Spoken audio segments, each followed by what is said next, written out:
मानी है अध्यक्ष एमपीसीआई के हैं, एसडीपीआई के साथ भी जुड़े हुए हैं, सेकुलर ब्रिगेड का बड़ा चेहरा माने जाते हैं। इस डिबेट की शुरुआत करता हूं।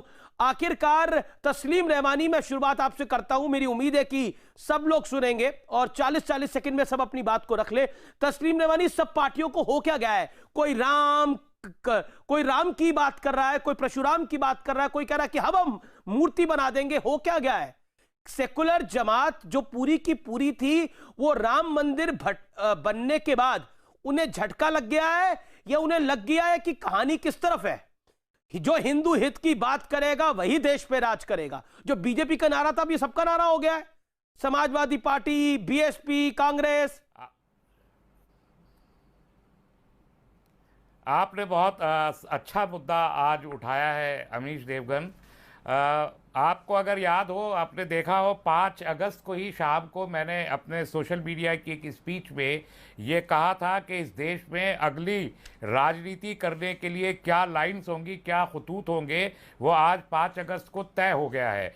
अब ये इस मुल्क में जो 2 कौमी नज़रिया जिसे हमने रिजेक्ट किया था 1947 में और पूरे देश ने रिजेक्ट किया था 1947 में, वही 2 कौमी नज़रिया जिसकी परवरिश कांग्रेस और इस किस्म की जो खुद को सेकुलर कहने वाली नाम निहाद पॉलिटिकल पार्टीज हैं, अपने चेहरों पे नकाब ओढ़ के जो राजनीति कर रही थी, वो 5 अगस्त को सबके नकाब उतर के गिर गए हैं। चाहे वो कांग्रेस हो, मायावती हो, समाजवादी हो, तृणमूल कांग्रेस हो, सब खुल गई हैं। और ये सब उसी 2 कौमी जिसको प्रमोट किया बीजेपी ने, आरएसएस पे एक्चुअली, और बीजेपी ने उसे टेकअप किया, वही 2 कौमी नज़रिया अब इस मुल्क में आगे चल के राजनीति की दिशा और उसके पूरी जो पॉलिटिकल वॉर है वो डिक्लेयर हो गई है। अब हमें ये देखना होगा कि बीजेपी जहां हिंदू और मुसलमान की सियासत करके 2 कौमें में इस देश को बांटना चाहती है, वहां मुसलमानों की जो राजनीति है, दलितों के, ट्राइबल के और ओबीसी के साथ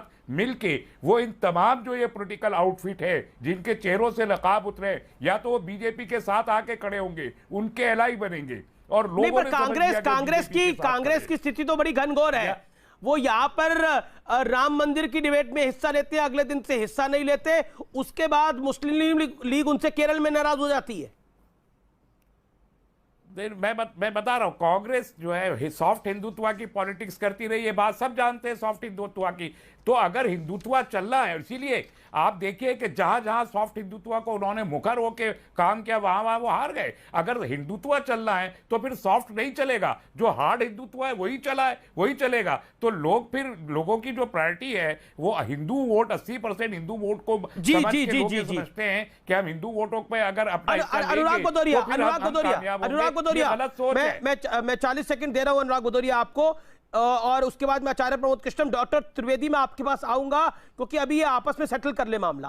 अनुराग Bhadauria, now it is interesting, जिन्होंने कार सेवकों पे गोली चलाई वो भी श्री राम के भक्त हो लिए, और अब तो आप परशुराम की सबसे ऊंची मूर्ति बनाना चाहते हैं, बीएसपी के साथ प्रतिस्पर्धा में है।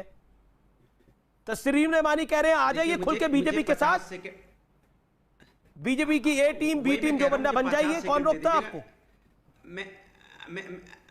मुझे 50 सेकंड दे दीजिए, मैं बोलूंगा, उसके बाद तस्लीम रहमानी का जवाब दूंगा। मैं कह रहा हूं कि समाजवादी के राम भी हैं, रहीम भी हैं, बजरंगबली भी हैं, कृष्ण भगवान भी हैं, महादेव भी हैं, बुद्ध भी हैं, और हम लोग के सारे परशुराम जी भी हैं।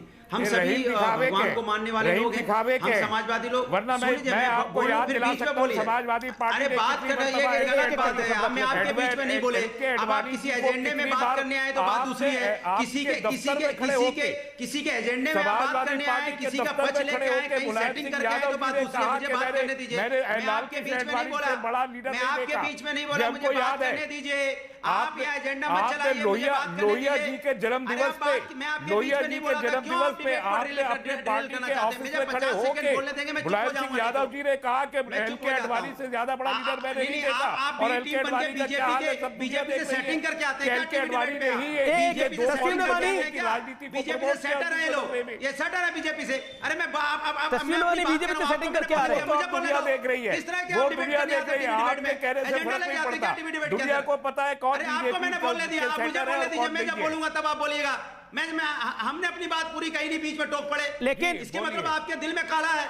मैं कह रहा हूं मैं कह रहा हूं 1990 में नहीं, मैंने तो जब नेताजी ने बोला था, क्या दूरदर्शिता थी उनकी? रिकॉर्ड 1990 में, अरे मेरी बात सुनिए ना यार, नहीं, किसको नेताजी ने बोला था, आपने बुला लिया? एडवाणी जी को, किस आदमी को बुला लिया नेताजी ने आपने? पार्लियामेंट में भी खड़े होकर बोला, अरे चुप रहो भाई, मुझे बोलने दो भाई, इसको बोलो चुप करने के लिए। आशीर्वाद भी दिया। अरे चुप हो जाओ भाई, मेरे गुरु चुप हो जाओ। अब एक्सपोज होने का नंबर है आप लोगों अरे के। किस बात, अरे यार सबका विश्वास नहीं है इस मुल्क में। मुसलमान भी रहते, क्रिश्चियन भी रहते, बुद्धिस्ट भी रहते, जैनी भी रहते, उन सबके विश्वास को आपकी बात से नकारा गया। नहीं, आप बताइए, इस मुल्क में मुसलमानों का विश्वास उस बात पे नहीं है, दोनों टूरिस्ट थ्योरी पे जिसकी आप बात कर रहे हैं, जिसे आप प्रमोट कर रहे हैं। इस मुल्क के ईसाइयों का, सिखों का, जैनों का, बुद्धिस्ट का टूरिस्ट थ्योरी पे, हिंदू एंड नॉन हिंदू पे कोई विश्वास नहीं है। हम यहाँ पर संविधान पे विश्वास रखते हैं। किसी धार्मिक इकाई पे विश्वास करके ये देश नहीं चल सकता। आप गलतफहमी का शिकार है। तो उसी संविधान के दायरे में सुप्रीम कोर्ट आता है, उसी सुप्रीम कोर्ट के निर्णय से ये राम मंदिर बन रहा है। सुधांशु को जवाब हो जाए। एक लाइन में तस्लीम जी, एक लाइन में आपने कहा सबका विश्वास नहीं है, तो शिया वक्फ बोर्ड ने तो ओपन समर्थन किया। ये कल्पना हो सकती थी 30 साल पहले, 2 साल पहले 300 मुस्लिम वक्फ बोर्ड सरकारी इदारा है। वक्फ बोर्ड तो सरकारी इदारा है। कोई मुस्लिम बीजेपी सरकार के अंदर में कि राम मंदिर के लिए आप वक्फ बोर्ड को क्यों आप तस्लीम मेहमानी सबके बीच में नहीं बोल सकते ना। आप अनुराग के बीच में भी बोले, वो शांत रहे। एक एक करके अपनी बात सुन लेना। बोर्ड को कैसे वोट कर सकते हैं? वक्फ बोर्ड एक गवर्नमेंट की स्टैट्यूटरी रहमानी साहब, आप तस्लीम मेहमानी, मैं आपको 30 सेकंड देता हूं, फिर मैं आचार्य प्रमोद कृष्ण की बात आऊंगा। मैं आपको बताता हूं, परिवर्तन क्या है? 10 सेकंड। हाँ, लीजिए, देखिए, 15 सेकंड दोनों वक्फ बोर्ड गवर्नमेंट के अंडर में, वो गवर्नमेंट की आवाज है, कम्युनिटी की आवाज नहीं है, माफ कीजिएगा। इकबाल अंसारी भी गवर्नमेंट के अंडर है। इसका मतलब वक्फ बोर्ड ने जो मुकदमा किया था 1961 गवर्नमेंट के कहने पे। नहीं, एक सेकंड, सुधांशु एक सेकंड, मैं आपको रोकना चाहूंगा। इकबाल अंसारी किसके अंडर है? इकबाल अंसारी को एक इनवाइट गया था, वहां गए तो इकबाल अंसारी ने ये तो नहीं कहा कि मस्जिद का खत्म हो गया। ये कहा इकबाल नहीं, तो इकबाल अंसारी ने जब सुप्रीम कोर्ट का वर्डिक्ट को मान लिया, तो आपको रोते सवाल खड़ा करने वाले, जिसने 30 साल मुकदमा लड़ा अयोध्या में रहकर, उसने मान लिया जो फैसला आया। गुजारिश करना चाहता हूं कि आप चाहते हैं कि सारे हिंदुओं का नेतृत्व, सारे हिंदुओं की रहनुमाई सिर्फ भाजपा करे? अच्छा, मतलब आप मान रहे हैं कि ये हिंदू वोट बैंक के लिए, आप तो खुद ही मान रहे हैं सब कुछ।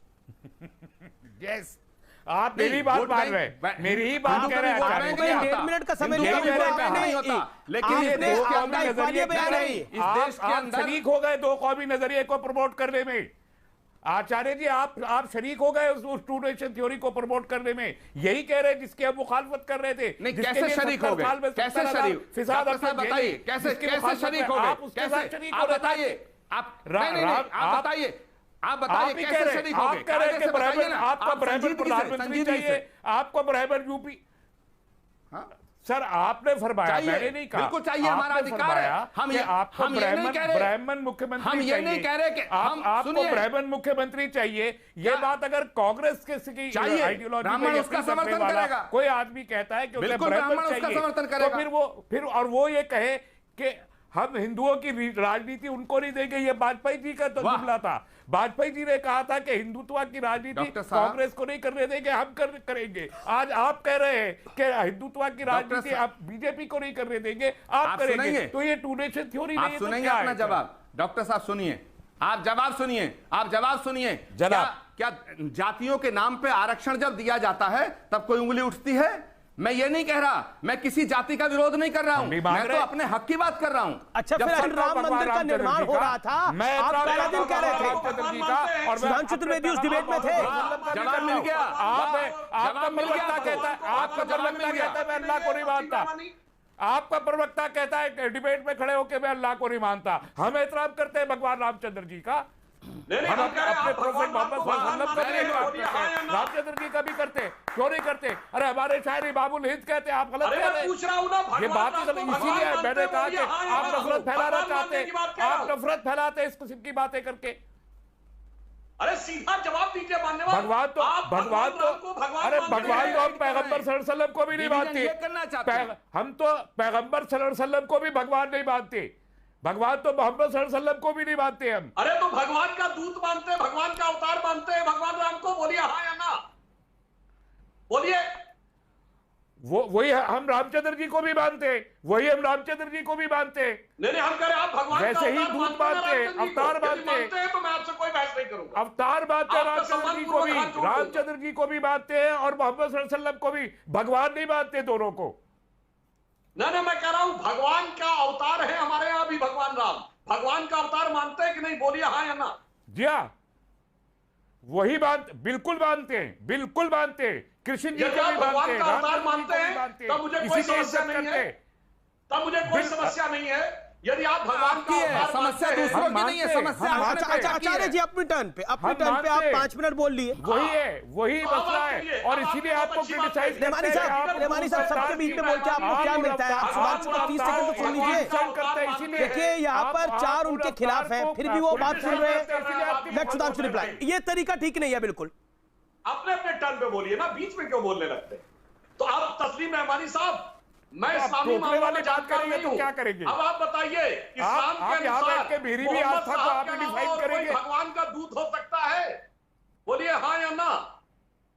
अरे 1,24,000 है, 1,24,000 है, 1,24,000 है। आप तस्वुर नहीं कर सकते, आप तस्वुर ही नहीं कर सकते। सुधांशु जी आप पढ़े लिखे आदमी, आपको मालूम है 1,24,000 पैगंबर आए हैं, जो अवतार है 1,24,000। वो 1,24,000 तो हमारे यहाँ भी बहुत सारे। आप आज की डेट में जो इस्लामिक मान्यता के बाहर वालों को अवतार मानते हैं कि नहीं, बोलिए।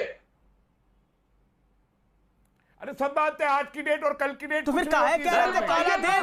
तस्लीम रहमानी क्यों बोला काला दिन? ला इलाहा इल्लल्लाह मुहम्मद रसूलुल्लाह, उनके अलावा कोई नहीं हुआ है। इसलिए बोला कि रामचंद्र जी जैसे अवतार को इन्होंने पॉलिटिकल फिगर बना दिया, पॉलिटिकल आइडल बना दिया, इसलिए इन्होंने अवतारित किया भगवान रामचंद्र जी को।